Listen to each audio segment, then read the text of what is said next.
Carlo ang kanyang napipisila sa ngayon. Pero kung kikilalanin mo sila, baka naman magbago yung isipan. Ano ang mga katanungang mayroon ka, Jerry? Ito po, sorry po. Ayusin mo yung trabaho mo. Sorry po. Sigaw kang hold up to. Okay, anong question mo? Kung may kakayahan kang makita ang kinabukasan at malaman mong magiging malungkot ang iyong wakas, sisimulan mo pa ba? Pwedeng pakibasa ulit. Kung may kakayahan kang makita ang kinabukasan at malaman mong magiging malungkot ang iyong wakas, sisimulan mo pa ba? Nag-gets mo, Carlo? Opo, Okay. We all make our life story, Meme Vice. Yes. Yes, prof. Ako, kung may kakayahan akong makita yung future at hindi kagandahan yung mangyayari, I will... With someone, ha? Hindi yung future mo alone. Future mo with... Kunyari, kayo ni Jerry. Kung nakikita mo yung future mo, tapos makikita mong hindi magiging maganda yung wakas nyo ni Jerry sa inyong pagsasama, sisimulan mo pa ba daw yun? Opo, kasi it's part of our life story. We learn from our experiences, and these experiences will make us better individuals. And sabi nga, everything happens for a reason. Kung sa present, kung ngayon we feel down, we feel a lot of challenges nangyayari sa buhay natin, it's just part of life. And God, sabi nga, God knows better than we do. So, sisimulan po. And I'll try to embrace whatever that happens in my life kasama po yung taong. Thank you, Carlo. Fred, okay ka pa? Okay. So ikaw, kung makikita mo, ay pangit yung ending, masakit. Oo, sisimulan mo pa ba yun? Kagaya po ng sabi ni Sir Ricardo, parang we are ate the masterpiece of our future or destiny. Oh, naniniwala din po ako that what's meant for us will find its way. Parang whether it is negative or positive na mangyayari sa buhay natin, itutuloy ko pa rin po. Ang mahalaga po siguro by the process, hanggang dun sa ending ng love story namin, may malaking lesson po kaming matututunan. Para tayo nasa seminar ng networking, no? Diba? Ang ganda ng mga boses eh. Grabe. Oo. Narinig niyo bang ganyan ng mga boses nila nung kinakausap niyo? Para mga speaker. Okay, Rick. Ako po, naniniwala kasi ako na pag mahal mo yung isang tao, kahit makita mo yung future na negatibo, kasi pag may love, may hope eh. So pag may hope, definitely may posibilidad na mabago mo yung mga nakikita mong negatibo in the future. So definitely I'll go for it. And gusto kong i-push yung love story namin na kahit nakikita natin na negative, baka may silver lining at the end of this. Para silang tatlo, mga beauty queens sila. Yes, Mga beauty queens yung tatlo. May pa-silver lining pa yung isa. Oo. Kumatriyo na Grace si Kuya. Iba. Silver lining tayo. Diba ka, Rick? Okay. So, sa mga narinig mong yun, ay, gusto mo na kitang tanungin. Kung bago pa nangyari yun, yung magpapakasal kayo, yung bago pa mangyari yung sinagot mo siya, nung panahong nanliligaw pa lang siya sa'yo, tapos meron kang kakayahang makita ang kinabukasan, tapos makikita mong it's bound to end in a very sad way, sasagutin mo pa ba siya at sisimulan yun? Opo. Kasi for me kasi, yung i-cherish nyo is yung memories, yung pinagsamahan nyo talaga. Okay. And kaya ako din talaga nakatulong na tumayo ulit. Kasi yung bond namin pareho is iba. Okay. Parang doon na lang ako nang humahawak talaga. Okay. So, yun po. So, sino ang bibigyan mo ng green flag? Lahat po maganda eh. Pero may Huwag kang sakim, isa lang. Oo. Bigyan mo ng MC. Sa palagay mo, paig si Patrick, tatlo yung inuwi mo. Yung ganyan, dinate mo. Siguro po for this number 2. Si Fred. Why? meron siyang sinabi doon na whatever is meant to happen, Will find its way. yes, will find its way. And isa po sa lesson talaga na natutunan ko is whatever is meant to be, Will be. will be. Que sera, sera. Whatever will be, will be. Yeah, yung po, kahit anong pigil mo, mangyayari at mangyayari. yan. Oo. So, dun po, Oo. yes. Oo. Ang layo nyo sa isa't isa ni Mami Grace. No? tahimik Kung anong lang kasi sinoft-spoken talaga mo, no?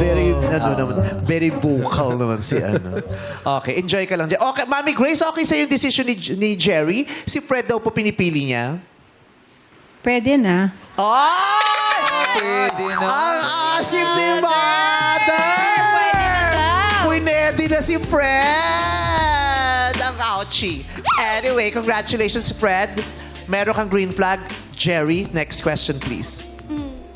Anong bahagi ng nakaraan mo ang gusto mong balikan at baguhin? Carlo. Kung Oh, bakit? Ano yan? Tatanong lang. Tatanong lang Ganun talaga naman. yung boses niya. Tatanong lang eh. Alam mo, Carlo, text na lang. pero pag naging professor yun, di ba? Matatakot yung mga Tsaka makikinig ka estudyante. talaga. Makikinig ka talaga. You will listen Oo, forever. makikinig. Lalo kung silver lining ang ending ng mga ano. Yes, Carlo. ako, if chances would offer me talaga para balikan yung nangyari in the past, gusto kong balikan yung moment na kasama ko pa yung lola ko. Kasi isa siya sa, aside from my parents, isa siya sa mga taong talagang nagpursiging matulungan kami para makapagtapos ng pag-aaral. Anong babaguhin mo dun sa bahaging yun? Kasi we are not blessed financially kasi when we were younger po. And sana if kung ngayon ay I believe makakapag-provide na ako for her, mabibigay ko yung gusto niya. Kasi before... So, babalikan mo yung time na kasama mo yung lola mo at maibigay kung ano yung mga hindi niya naranasan before. pararanasan mo siya ng mga masasarap. Yes. Fred. Para po sa akin, wala po akong babalikan. Although it sounds sarcastic po. To be honest and speaking, I grew up 28 years po without father figure. Parang namatay din po ang papa ko a day before ako ipanganak. Parang yun po yung pinaka-greatest insecurities ko na sana po na-feel ko din yung magkaroon ng love ng isang father figure. Pero feeling ko, kagaya po ng sabi ko kanina, ate, na lahat po ng nangyayari, negatibo man po, positibo, nangyari yan hindi dahil may dahilan lang po. Parang nangyari yan because there is a purpose behind it. At sana, at the end of the day, darating tayo dun sa point na that purpose is ma-embrace at ma-realize po natin. Hindi, hypothetical lang naman siya eh. Yung kung sakasakali lang naman. Kasi sa totoong buhay, hindi naman talaga natin. Yun ang sad reality, hindi mo mababalikan ng past. Diba? Pero hypothetical lang. Pero ikaw, you chose, kung babalikan ako pagkakataon, babalikan ko yung araw na ginawa tong studio na to. Hindi ako papayag na may makakapasok ng laro kahit isang piraso! Yun, di ba? Kahit yung mga pagkakamali, wala kang gustong maitamang pagkakamali, yung gano'n. So, but if it's your choice, we respect that. Rick. Siguro po ako magpapakatotoo na ako kasi my mom died 2 years ago during the pandemic. And kung bibigyan ako ng chance na mabalikan yung past, yun yung time na sinusugod namin siya sa mga hospitals. Kasi feeling ko marami pa akong pwedeng magawa. Doon sa time nung na parang 1 month siya sa loob ng hospital, feeling ko pwede ko pa siyang dalhin somewhere and may pwede pa akong dalhin sa kanya. Or kahit siguro one day na lang, sabihin ko na lang kung ano yung mga dapat kong sabihin or pwede kong sabihin. Kasi hindi ako masalita na tao eh. Doon sa one day na yun, doon ko siya gagawin. Ayun. Yun yung mga opinion nila sa mga bagay, mga pagkakataong gusto sana nilang balikan at babaguhin. Matapos mo silang marinig, sinong bibigyan mo ng green flag? Si number 1 po. Si Carlo. I resonate with him po. gusto ko din kasi na parang ibigay, na since ngayon na talagang may kaya, o gusto ko din na ibigay kay Patrick if ever, alam mo yon yung... Yeah. Gets. Okay. Maraming salamat. Congrats, Carlo! May green flag ka na din. Okay. Approve ba tayo doon, Mami Grace? Yes. Ah? Iba yung sagot ni Mami Grace! Iba yung pag si Carlo. Iba yung yes, mukha. may ngiti eh. May ngiti. Medyo malayo yung pwede na sa yes. Correct! Bago mo siya tanongin, nakaganto si Mami. Oo. Sinabi nung- Parang doon, parang nakatikim siya ng syrup ng hot cake. Nakasmile. Kanina, parang magic sarap yung nasa na ano niya nung ano niya. Sinigang mix yung naano niya kanina. Pero ayun na, si Carlo ay may green flag na rin. Congrats. Last question. Kung huling araw nyo nang magkasama, ano ang gagawin nyo? Kunyari, meron kang pinakamamahal na tao na kasama at magiging huling araw nyo na together, ano ang gagawin mo? Carlo. Ako po, Meme, I'll make the most out of it. Siguro babalikan yung mga araw yung mga masasayang araw together. Paano mong babalikan? Kwentuhan lang. Just a Okay. simple talk. Tapos babalikan yung mga... We reminisce yung mga happy and fun memories together. At yung mga good or bad experiences. At least kahit paano magiging happy yung Huling araw. huling araw. Ikaw naman, si Fred. Siguro po ako, Ate Vice, I spend it with two things. The first one po siguro ay mamamasyal dun sa mga favorite places po namin. If ever this love story po or this story ay mag-start po dito sa Showtime, dito po kami unang mamamasyal and the rest po sa park, mga ganon. Then the second thing po is I would like to spend it with the presence of our family members. Ako po kasi parang I grew up with a field and wrapped with the love of mother. Sobrang napuno po ako ng pagmamahal ng isang ina. And I think po the presence of our family members will matters at the end of the day. Thank you po. Kasama pamilya. Rick. Sa akin po, favorite place namin, usually, ang gustong-gusto naming pinupuntahan nung love ko is, in the past is yung sunset. Yan. Upo lang kami doon. Saan? Saan yung inaabangan ng sunset? Pumupunta talaga kami sa mga beaches, Meme Vice. So, talagang upo kami doon, magkikwentuhan lang kami, i-reminisce namin lahat ng mga nangyari in the past with our favorite food, of course. Lahat yan, mga paborito namin. So, lang, one day lang naman eh. So, let's make the most out of it. So, tayo lang dalawa. Hirap nun. Kasi hindi enough yung isang araw. Yeah. No, Pero ako din, aayain ko siya dun sa isang lugar na paborito namin. Ako, sa kwarto, sa kama. Kasi yun yung pinaka-safe na space namin eh. Pag nandun kami sa kama, di ba, lahat nagagawa namin, nasasabi namin sa isa't isa dun sa kwarto na yun. At ang gagawin ko yung, pasasayahin ko siya para hanggang sa huling sandali nakangiti siya. At ang hindi ko kakalimutan ay yung magpaalam. Di ba yun ang pinakamasakit pag may nawawala sa atin? Nawawala sila ng hindi tayo nakakapagpaalam. Tama. Mas magandang makapagpaalam at makapagpasalamat bago tuluyang mawala yung oras na natitira. Magte-thank you ako tsaka magpapaalam. And I'll tell him, see you again. Sa pagkakataon ito ng programa, mga kapamilya, ay mamimili na si Cherry. Sino ang bibig? Yes. Ako, pag dumating yung araw na yun, magtatago kami. Yung hindi Baka kami, mamaho kayo, hindi kayo makita. yung hindi kami makikita ni Kamatayan.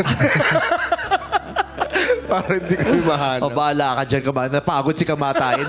Pumurol yung tinidor niya, hindi kayo nakikita. No? So, Jerry, sino bibigyan mo ng green flag? Ang hirap. Siguro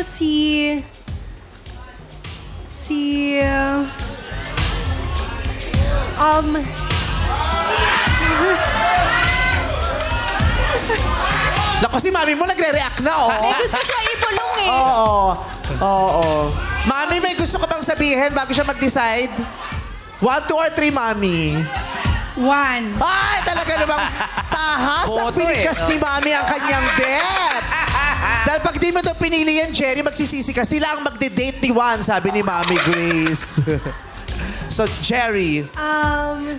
Yeah, sige. Si Juan po.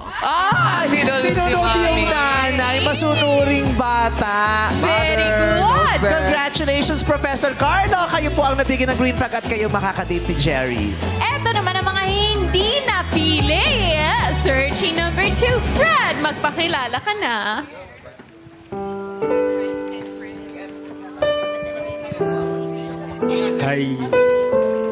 Hi Jerry, nice meeting you.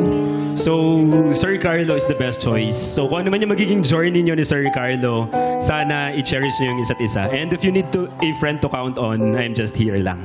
Thank you. Oh, talagang pinupush niya si Sir Carlo. Siyempre, boss natin yun. Ibang Sir Carlo yun. Rick.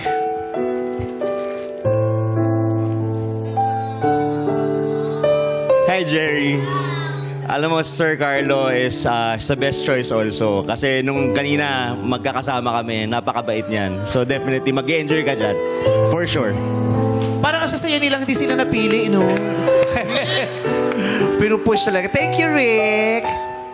Carlo, wait lang ha. Pakikinggan muna natin ang espesyal na mensahe ni Mommy Grace. Careful, Mommy.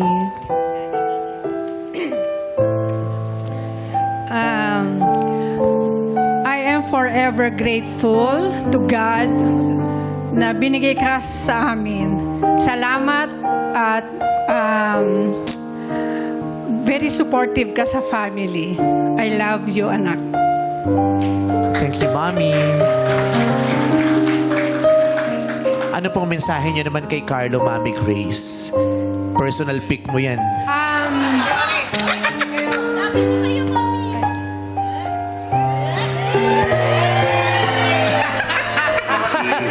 Kinikilig yung madlapitan sa'yo.